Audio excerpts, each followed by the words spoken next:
नमस्ते दोस्तों, D Kumar education platform में आपका स्वागत है।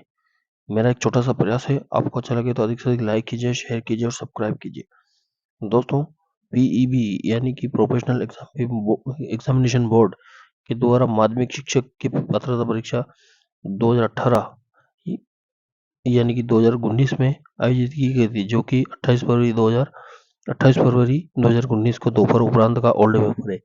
दोस्तों, ये सामाजिक विज्ञान संकाय का पेपर है।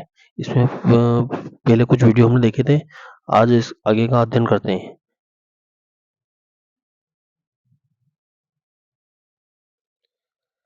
प्रधानमंत्री प्रधानमंत्री की भूमिका में सरकार को लिंचिंग दूरी की कील बताया है। किसने कहा है दोस्तों?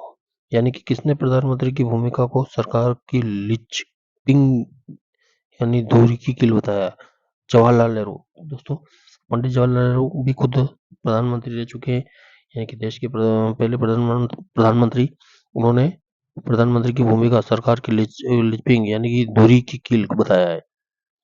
आगे देखते हैं दोस्तों।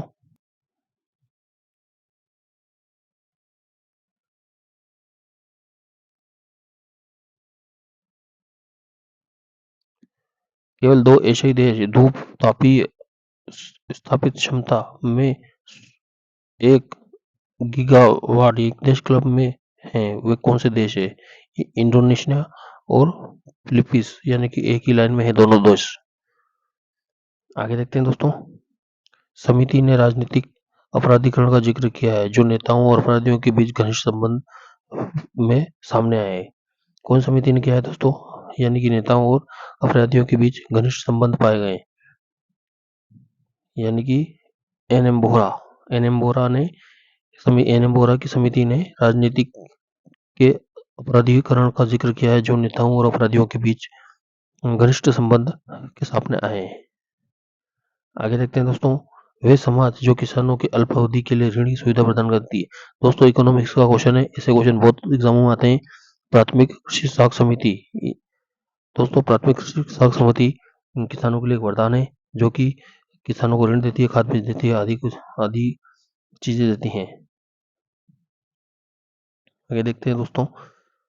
किसी व्यक्ति को उस सार्वजनिक कार्यालय में कार्य करने से रोकने के लिए जारी किया गया प्रादेश रीट किसका यह अधिकार नहीं है? अधिकार प्रतीक्षा। दोस्तों, ये संविधान का क्वेश्चन है दोस्तों। किसी कार्य को करने के लिए जारी किया गया है प्रादेश रीट, ये किसका अधिकार नहीं है? अधिकार प्रतीक्षा। होवार्ड गार्डनर ने प्रस्तावित किया गया है बहुउद्देशीय सिद्धांत। दोस्तों, अब यहाँ से दो क्वेश्चन बनते हैं। बहुउद्देशीय सिद्धांत किसने प्रतिपादित किया था? बहुउद्देशीय सिद्धांत होवार्ड गार्डनर ने प्रतिपादित किया था, यानी कि होवार्ड गार्डनर ने प्रतिपादित किया था।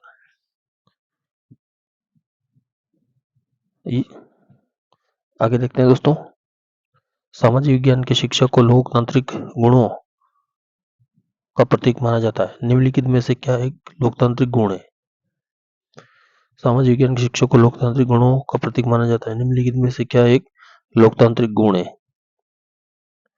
सकारात्मक चारों ऑप्शन पढ़ते हैं दोस्तों। विद्यार्थियों को किसी भी समय कक्षा में उपस्थित होने की स्वतंत्रता, विद्यार्थियों के प्रश्नों का विवरण, सकारात्मक रूप से शिक्षकों से मतभेद को स्वीकार करना और आमंत्रित करना, कक्षा में सख्त अनुशासन बनाए रखना।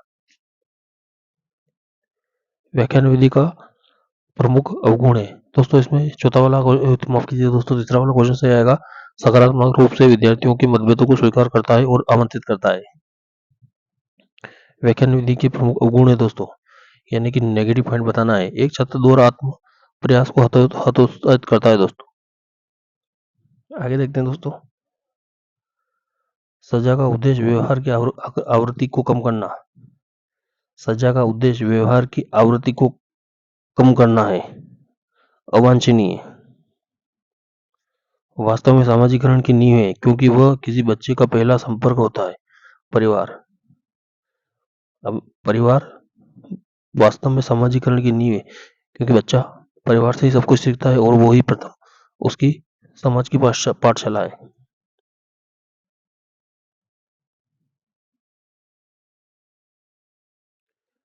संविधान ने लोकसभा और राज्यसभा दोनों के लिए कार्यवाह संख्या कोरम के रूप में कुल सदस्यता निर्धारित की।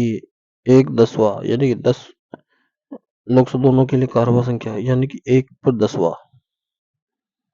आगे देखते हैं दोस्तों, समूह क्रियान्वयन सामूहिक शिक्षण में मुख्य अभ्यास है जिनका उद्देश्य निम्न है। समूह क्रियाकलाप सामूहिक शिक्षण में मुख्य अभ्यास है जिनका उद्देश्य निम्न है, यानी कि समूह के सदस्यों के बीच तालमेल बनाना। आगे देखते हैं दोस्तों, कौन सी पंचवर्षीय योजना में पीएस महालनोबिस के नेतृत्व में तैयार की गई थी? द्वितीय पंचवर्षीय परियोजना पीसी महालनोबिस के नेतृत्व में तैयार की गई थी। आगे देखते हैं दोस्तों, किसका उपयोग सामान्यतः कक्षा के अंदर और बाहर विद्यार्थियों के लिए विषय में औपचारिक शिक्षण अवलोकन रिकॉर्ड करने के लिए तैयार किया गया है?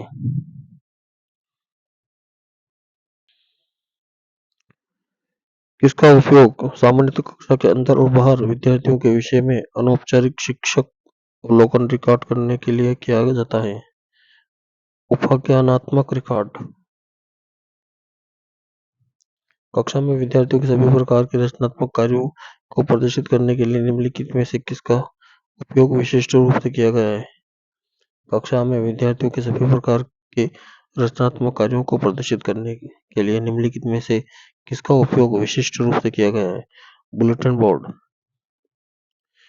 तो बुलेटिन बोर्ड में यानी जो होता है समाचार बोर्ड, कक्षा के विद्यार्थियों के सभी प्रकार के रचनात्मक कार्यों को प्रदर्शित करने के लिए निम्नलिखित में से किसका उपयोग विशिष्ट रूप से किया जाता है?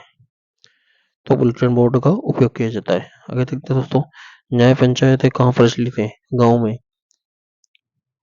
न्याय पंचायतें जो होती हैं वो गाँव में प्रचलित होती हैं और उन्हीं पंचायतों के माध्यम से गाँव में न्याय होता है। आगे देखते हैं दोस्तों, एक सामाजिक ज्ञान का शिक्षक विद्यार्थियों को सतत विकास की अवधारणा को प्रभावित और अनुभवनात्मक ढंग से कैसे प्रबंध कर सकता है? विद्यार्थी को एक पारिस्थितिक हॉटस्पॉट पर एक क्षेत्र यात्रा का दायित्व लेकर।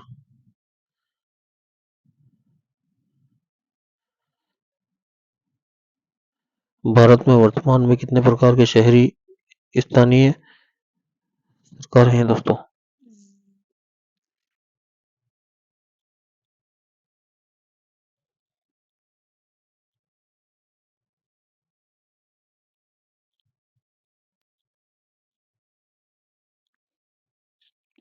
एक सामाजिक विज्ञान का शिक्षक विद्यार्थियों को सतत विकास की अवधारणा को प्रभावी एवं अनुभवनात्मक ढंग से कैसे प्रबंध करता है?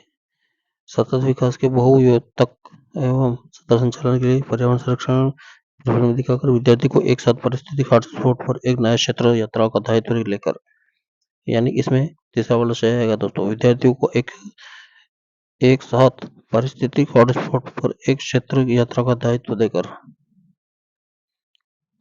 भारत में वर्तमान में कितने प्रकार के शहरी स्थानीय सरकारें? 8 प्रकार की।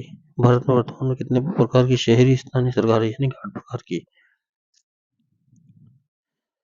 स्टेट बैंक निरक्षक और संशोधन विधेयक के अनुसार एसबीआई में निम्नलिखित मौजूदा सहायक बैंकों में से कौन सा बंद हो जाएगा? यानी कि स्टेट बैंक ऑफ त्रावणकोर। सूफी परंपरा में पीर का अर्थ होता है अध्यात्म, मार्गदर्शन और बुजुर्ग।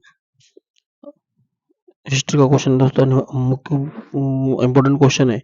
सूफी परंपराओं से पीर का अर्थ होता है आध्यात्मिक मार्गदर्शन एवं बुजुर्ग। दोस्तों आज के लिए इतना ही। मेरा एक छोटा सा प्रयास है, आपको अच्छा लगे तो अधिक से अधिक लाइक कीजिए, शेयर कीजिए और आपसे हाथ जोड़ के विनम्र आग्रह है सब्सक्राइब भी कीजिए और आपका दिन शुभ रहे। धन्यवाद।